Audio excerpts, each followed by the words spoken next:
Alright, so I saw this video and I'm gonna give a shout out to the originator of the channel, and I'm gonna put the link in the I'm gonna put the link to the video in the description, so that way you can go and check it out for yourselves if you're interested. But I'm gonna be providing my own commentary over the video, so that way over the past year or so, there has been a lot of sexual abuse allegations going around, and a lot of people coming forward saying this was done to them and that was done to them. And yeah, I just want to give some of my thoughts on this, man, because I feel like this issue is a lot more. It's a lot more. It's a lot deeper than people are getting into it. And I feel like a lot of the accusers are very selfish with this, with what they're doing. And I feel like it's a lot more sinister and a lot more serious than it was getting, I guess, publicized. So I'm gonna just play the video and then I'm gonna stop it here and there. Worldwide, performed to crazy fans the world over, claiming Grammys as well as other awards with a kiss from a rose. Don't tell half the truth. You knew it was going on. You all knew, and you chose to say nothing. There's no shame in that. We get it, because that's the way the industry was. But own it. Just own. And that's my sentiments exactly. And I'm about to get into it now. This whole Hollywood thing with the whole Me Too movement, and them exposing a lot of the producers, directors, lead actors, things like that on these shows, and it's become the new fashion to just out somebody and say, well, this dude did this and this dude did that, and if you let them paint the picture for you, I mean, it just paints this picture of, I guess, male hegemony being, this toxic, disease-ridden thing or something like that, when a lot of these guys out here are the ones getting abused as well. A lot of these guys out here are getting abused, but you don't hear them coming out and making a big show out of it. The only one you'll see is Corey Feldman, and we're gonna see him. I mean, honestly, I'm not saying that his experiences aren't valid, and I'm not saying that his experiences shouldn't matter, but I mean, this dude is making such a mockery out of this. I mean, there are, I'm pretty sure, countless stories of young boys being sexually abused, and even though they're not celebrities, it's that's what make it less important or something like that. And that's my biggest problem with this Me Too movement, because you would think women are the only ones that's getting exploited like this, when it's a lot of people, man. But my feelings on this thing, like, all right, you got abused, things happen that you probably didn't want to happen, or you didn't want to do it, but in order to get what you wanted, in order to get where you wanted to be, in order to change your situation, you did what you had to do. And now that most of the women that came out and said anything, and like Corey Feldman, your career is over, essentially. Your career is done. And it seems like they're only using this as a plateau to bring their name back to relevancy or something. Like that's what it feels like. That's why I said it was selfish. It just feels selfish. It feels selfish, and it feels empty when them putting these producers and directors and a lot of these corporate heads to the fire could have been so much more biblical, and it could have mattered a lot more, and you could have did more than just tell your story. You could have helped a lot of young boys and girls around the world that are being abused all the fucking time to come out and be able to share their experiences and be able to put a lot of this shit to bed. But instead, you're choosing to make it a fucking PR stunt. Like, you're making this into a PR stunt. because that's all the Me Too movement is to me. Is a political stunt. That's it. It's just a political stunt, and they made a mockery out of it. And Feldman's been making a mockery out of this shit for years, man. He's been making a mockery out of it. You mean to tell me you couldn't come out back in the early '90s, back when you were somewhat at the top of your game? You mean to tell me you couldn't come out back then and say this shit?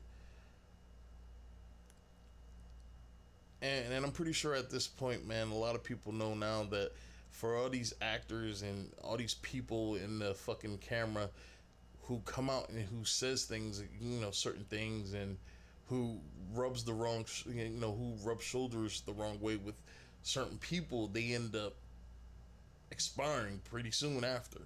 I mean, there are plenty of people like Anthony Bourdain who tragically, allegedly, committed suicide or whatever. But I mean,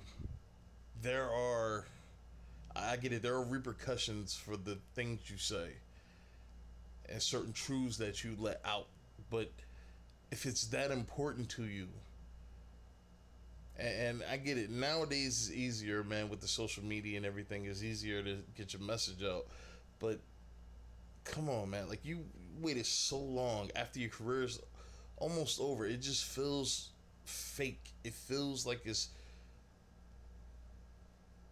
like this synthetic sentiment. And I don't know, man, I can't get down with that, because there's still plenty of unknown boys and girls who are abused all over the world, abused, but because they're not fucking celebrities, we don't know anything about them.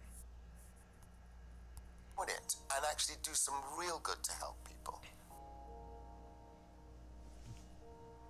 It's, again, one of these things which, in society, we get so comfortable with things that we tend to just be like, oh, it's just a thing. It's not okay. And one of the comments that I made pertaining to this situation is that a lot of these so-called victims are benefiting from these abuses, so to speak. Like, if you don't want it, why are you still working there? I get it. The money's great. The exposure's great. You're able to take care of your family. You're able to set yourself up in the future. I mean, you're probably doing what you really love. But when you put a price on your body and your soul, you can't be mad when somebody buys it. You can't be mad when somebody puts a bid down on it and they do what they feel like it's their property. I mean, because you're pretty much putting yourself up for auction, man, when you get into this industry. And come on, at this point, we all got to realize this shit. Like, by now, I mean, it's everywhere now. People are talking about it all the time. But it's almost a situation. It's like sellers beware, man. Because when you sell yourself, like, that's one of the terms. Like, because I've always wanted to be a filmmaker, but I gave up on it because I wasn't willing to give up what I would have probably had to give up to be there, and it wasn't worth it to me anymore. And when I was studying up on filmmaking and stuff like that, one of the most popular terms used to be able to expose yourself to the world and being able to get yourself out there was sell yourself. This is how you want to sell yourself to potential, I guess, interested parties or whatever. Whoever might be interested in what it is you have to offer. Sell yourself. I mean, that's essentially what you're doing. You can't be mad when the people that are buying your services feel like they could do whatever they want to you, and then you allow them to keep doing it. There was this woman, man, that kept complaining about her family, that kept just telling everybody, my family hates me, my family doesn't like me, I feel like my kids hate me, my husband hates me, my sisters hate me. Like, it's weird that everybody in your life hates you, but you feel like you're doing nothing wrong. And to even just to put that to bed, you allow yourself to keep living in that situation, surrounded by people that you perceive hates you, and you can allow yourself to be around that. When we allow ourselves to be victimized, when we allow ourselves to be treated a certain way, we can't be surprised when people take that opportunity to do it. It should never be acceptable. They carry people away to find out what they know. So the 8 may still be alive. 9. The head of Star Labs was taken as well. You made it. I feel like we're in the beginning of a change, hopefully, in this mentality of people in a power position using their power in order to manipulate people to give them something against their will. No, it ain't. No, Is that okay? Here. Sorry, that's the problem right there. You keep saying, these things are being done against your will. When desperate people are willing to do desperate things to change their situation. So when you have somebody that's willing to exploit that, are you really going to put all the blame on them and act like you had nothing to do with the situation? I had nothing to do with it. It was against my will 100%.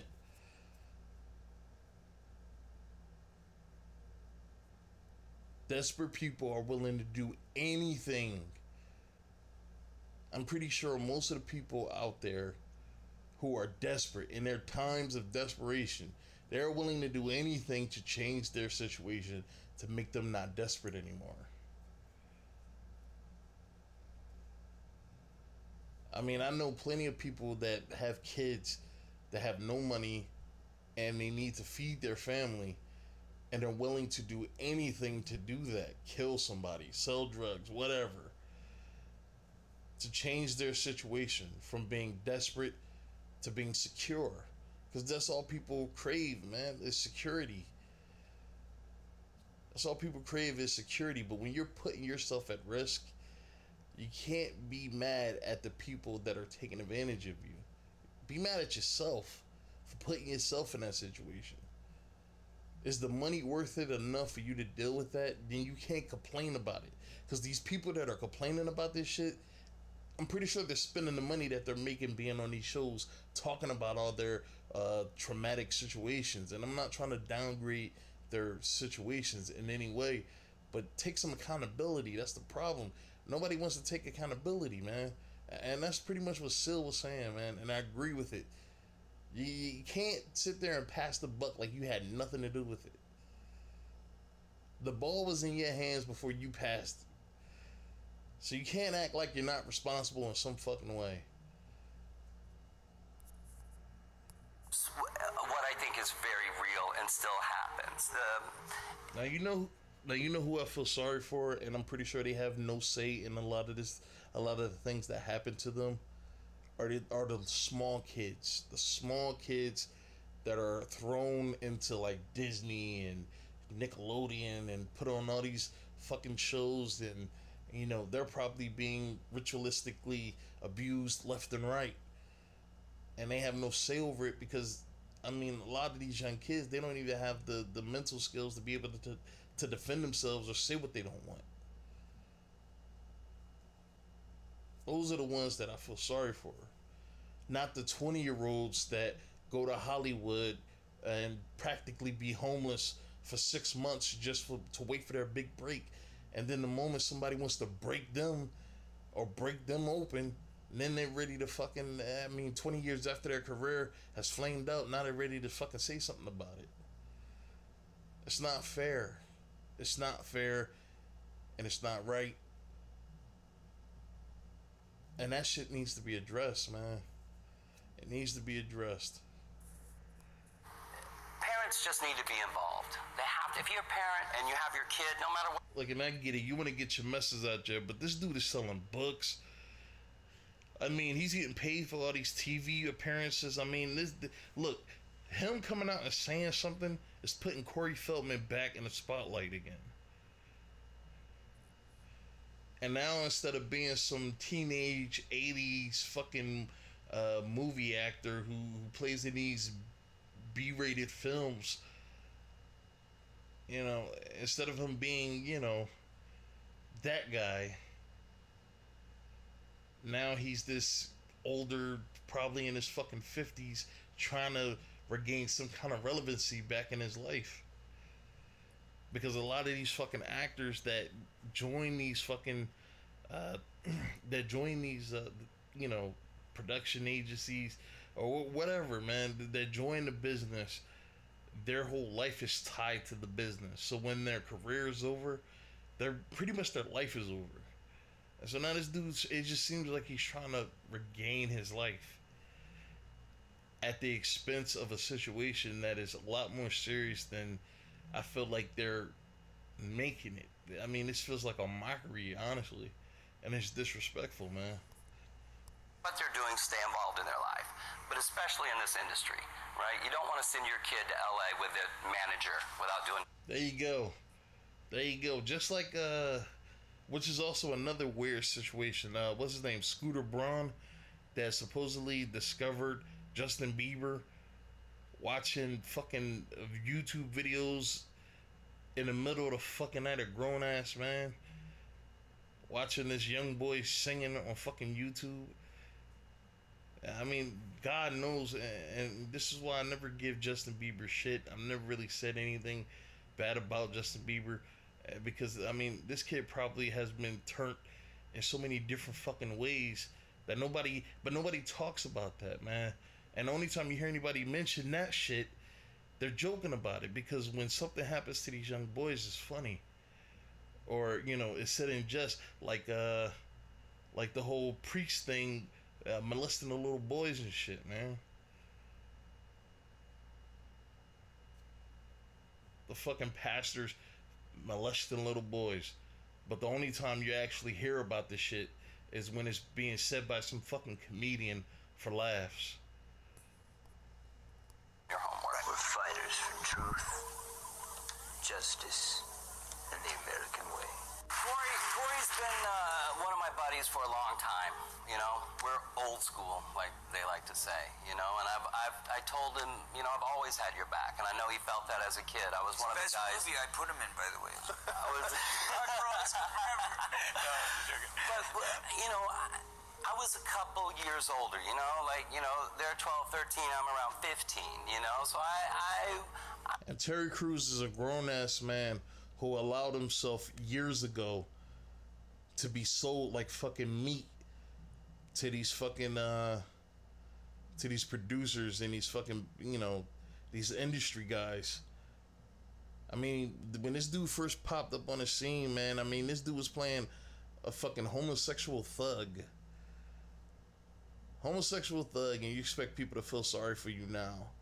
But you've been in the industry for, if not 10 years, like going on 10 years. Like, I mean, the first time I ever seen Terry Crews in a movie, it was Friday After Next or whatever, which came out like, what, 2006, 2007? So you've been in the industry for, I would have to say, as far as I know, 15 years or 14 years. You mean to tell me now, all of a sudden, man, whatever they're trying to force onto you, you don't like it because this whole Me Too shit popped off, and now you think that you could just come out and say whatever? Come on, bro, man. They're making a mockery out of this shit, man. I was aware. You know, I was cautious. And I think it's important for me to come out and just back. A grown-ass man hid behind his wife while some old pervert was sticking his tongue out at him. And people are supposed to take this shit seriously. And now you're just becoming the face of guys and boys who are being abused. You're the face of this shit now. A fucking clown. You're the face of it now. And this is an issue, man. So many people are trying to make it seem like that's not a real thing, or it's not as prominent as it really is. And it's not just Hollywood. Pedophilia and sexual abuse is so rampant, it's crazy. So fucking rampant, it's crazy. And these fucking idiots that come out on TV and say this Me Too shit, and these guys that come out and be like, well, us too, look, man, you're making a joke out of it because people are laughing at you. And now every time somebody comes out and say I was sexually abused because of the whole Me Too movement and everything else, they're looking at it like, oh my God, here goes another one. And now, instead of researching and trying to figure out if the allegations are actually true, we're looking at it as, I mean, I don't know, man. You got to prove that you were. You got to prove to us that you were. And it's like a level of doubt now, which would make people that aren't as prominent in life, like fucking actors and athletes and all this other shit, when they come out and say something, it makes them think twice about actually fucking trying to get help. Because now people are doubting the accusations now because of this clown fucking circus, this circus shit. But I guess that's why I'm here, is just to bring awareness that it's in every walk of life. Yeah, you see it a lot in Hollywood. Yes, it's every fucking where. I know people my entire life that were abused. But do they get the same kind of coverage and the care and the concern that these fucking idiotic actors get? These fucking 40-year-old, 50-year-old women that got into the fucking business when in their 20s or their late teens and decided to sell themselves because they wanted to be rich and famous? Do they get the same kind of concern that these people fucking get? No. There are some women out here that get abused by their men all the fucking time. And the cops can't do shit. Nobody can do anything until there's some evidence that the shit is happening. And until the woman comes forward and says something about it. But at that point, the guy done built them up with so much fucking fear, they can't even fucking say anything about it. But because they're not a fucking actor, it doesn't matter. Hollywood, because Hollywood hires the young, beautiful, charismatic people, and so that's definitely going to be a bigger magnet for pedophilia. Mike, I'm telling you, man, I know how close. Alright, I'm done right here because I already know what this idiot's going to fucking say. And it's not going to do anything but agitate me. Look, man, this shit is a lot more serious than these fucking, these faces are making it out to be. It's a lot more fucking serious, man. I know so many people that have dealt with this shit, man. So many people that have dealt with this shit. Is a lot more serious than these idiots are making it out to be. But I don't know. I may look at the rest of the video, man. But like I said, man, I'm gonna put the link to the original video in the description, man. Go check it out, man. Just a lot of this shit, we gotta be objective, man. We can't just go off of emotions and feelings and say, oh man, that's just not right. That's not right. Burn them all. Because you can't be mad at people in a position of power doing the same shit that most likely you would be doing in a position of fucking power. And this is what people don't acknowledge, and they choose to ignore like they will never do it. Anybody in power does what they want. When you have a home, like your first time getting a home and having people come to your house, you fucking flex it because it's yours. You're the power in the fucking house. Alright, I've slept on people's couches before. Like, I slept on my sister's couch before, and I know what it's like to fucking have somebody flex their fucking power in your face.